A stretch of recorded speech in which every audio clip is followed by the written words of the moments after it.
আসসালামু আলাইকুম ওয়া রাহমাতুল্লাহি ওয়া বারাকাতুহু। আলহামদুলিল্লাহি রাব্বিল আলামিন ওয়াসসালাতু ওয়াসসালামু আলা আশরাফিল আমবিয়াই ওয়াল মুরসালিন নবিয়িনা মুহাম্মদ ওয়া আলা আলিহি ওয়া আসহাবিহি আজমাইন, আম্মা বাদ।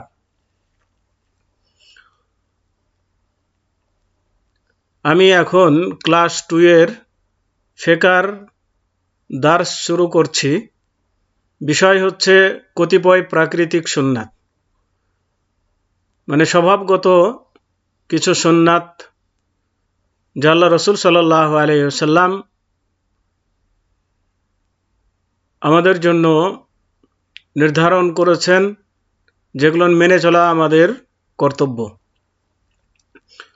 আমাদেরকে জেনে রাখা দরকার, শরীয়তের যে কোনো বিধান যা আদেশ করা হয়েছে বা নিষেধ করা হয়েছে, কোনোটি হিকমত থেকে খালি নয়। কারণ আল্লাহ রাব্বুল আলামিনের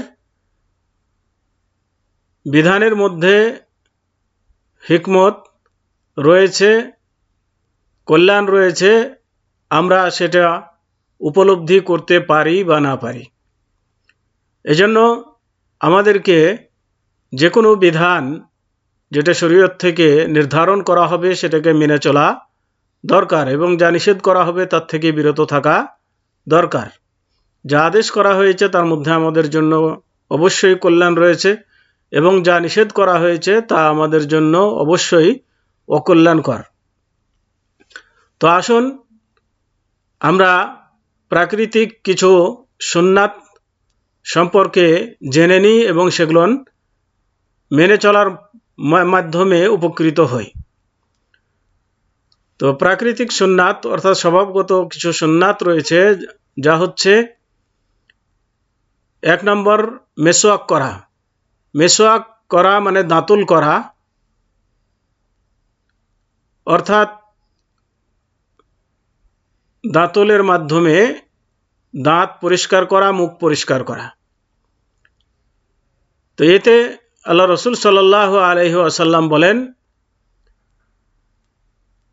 আসওয়াকু মাতহারাতুন লিল ফামি ওয়া মারজাতুন লির রব্বে। মেসওয়াক হচ্ছে মুখকে পরিষ্কার করে এবং আল্লাহর সন্তুষ্টি অর্জন হয়। তাহলে মেসওয়াকের মাধ্যমে মুখ পরিষ্কার হয় এবং আল্লাহ রাব্বুল আলামিনের সন্তুষ্টি অর্জন হয়। তো এর মধ্যে আমাদের জন্য কল্যাণ রয়েছে। মেসওয়াকের মধ্যে মেসওয়াক করলে দাঁত ভালো থাকে, টেকসই হয়, এবং মুখ পরিষ্কার থাকে, যা অনেক পেটের ক্ষতি থেকে রক্ষা করে, এবং আল্লাহ রাব্বুল আলামিন সন্তুষ্টও থাকেন। মেসওয়াকের গুরুত্ব দিতে গিয়ে আল্লাহ রসুল সাল্লাল্লাহু আলাইহি ওয়াসাল্লাম বলেন যে, লাউলা আনা আশুক্কা আলা উম্মতি লা আমারতুহুম বিসওয়াকি ইনদা কুল্লি সালাহ। আমি যদি আমার উম্মতের উপরে ভারী মনে না করতাম, তাহলে আমি প্রত্যেক নামাজের সময় মেসওয়াক করার নির্দেশ দিতাম। তাহলে এখান থেকে বোঝা যায় যে যত বেশি মেসওয়াক করা যায় ততই ভালো, ততই সুন্দর। 2 নম্বর হচ্ছে লজ্জাস্থান ও বগলের চুল কামানো। এখানে একটা জিনিস খেয়াল করবেন, এখানে হচ্ছে লজ্জাস্থান ও বগলের চুল কামানো বলা হয়েছে। কামানো মানে চেঁচে ফেলা। তো এই কথাটা এখানে ভুল আছে। এই কামানো এই বগলের চুলের ক্ষেত্রে প্রযোজ্য নয়, লজ্জাস্থানের চুলের ক্ষেত্রে প্রযোজ্য। তার মানে এখানে বলা উচিত ছিল যে লজ্জাস্থানের চুল কামানো এবং বগলের চুল উপড়ানো। কারণ হাদিসে এসেছে যে নাতফুল এবেত, অর্থাৎ বগলের চুল উপড়ানোর কথা এসেছে। তো এখানে লজ্জাস্থানের চুল কামাবে এবং বগলের চুল উপড়িয়ে ফেলবে, এটাই হচ্ছে সুন্নাত। কিন্তু কারো যদি সম্ভব না হয়, যদি উপড়াতে না পারে, তাহলে কামিয়ে ফেলতে পারে, মোট কথা পরিষ্কার পরিচ্ছন্নতাই হচ্ছে আসল উদ্দেশ্য। এবার আসুন 3 নম্বর হচ্ছে খাতনা করা বা লিঙ্গের আগার চামড়া কেটে ফেলা। এটা ছোটবেলাতে করলে ভালো, তবে কেউ ছোটবেলায় না করে থাকলে বড় হয়েও করতে পারে। যেমন অনেকেই অন্য ধর্মে ছিল, কিন্তু মুসলমান হওয়ার পরে সে কেটে ফেলতে পারে। কিন্তু খাতনা করার নির্দেশ অন্যান্য ধর্মেও আছে, কিন্তু তারা সেটা পালন করে না। তো এর মধ্যে কল্যাণ রয়েছে, অতএব এটা অবশ্যই যেন মানুষ করে নেয়।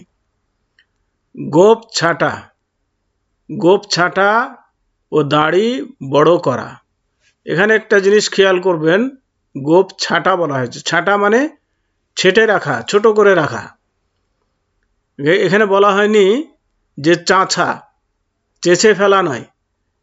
তার মানে মুছগুলো চাঁচতে হবে না, মুছগুলো ছোট করে রাখতে হবে।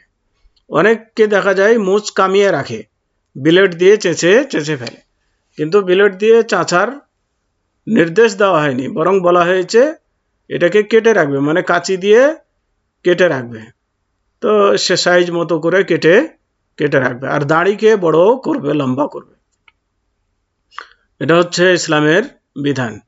কিন্তু অনেককে দেখা যায় দাড়ি মুছ উভয়কে চেঁচে মেয়েদের বেশ ধারণ করে, এটাও জায়েজ নয়, নিষেধ। 5 নম্বর হচ্ছে নখ কাটা।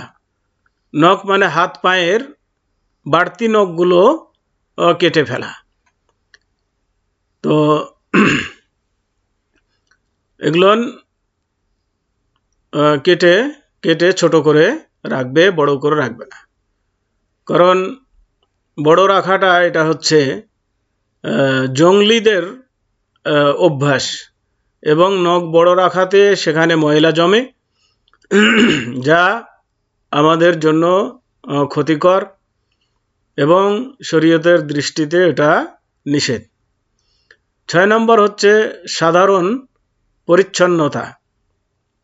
সাধারণ পরিচ্ছন্নতা বলতে তার মানে শরীর, গা হাত এগুলো ময়লা আবর্জনা থেকে পরিষ্কার রাখা, এবং কাপড় চোপড় এগুলো পরিষ্কার পরিচ্ছন্ন রাখা।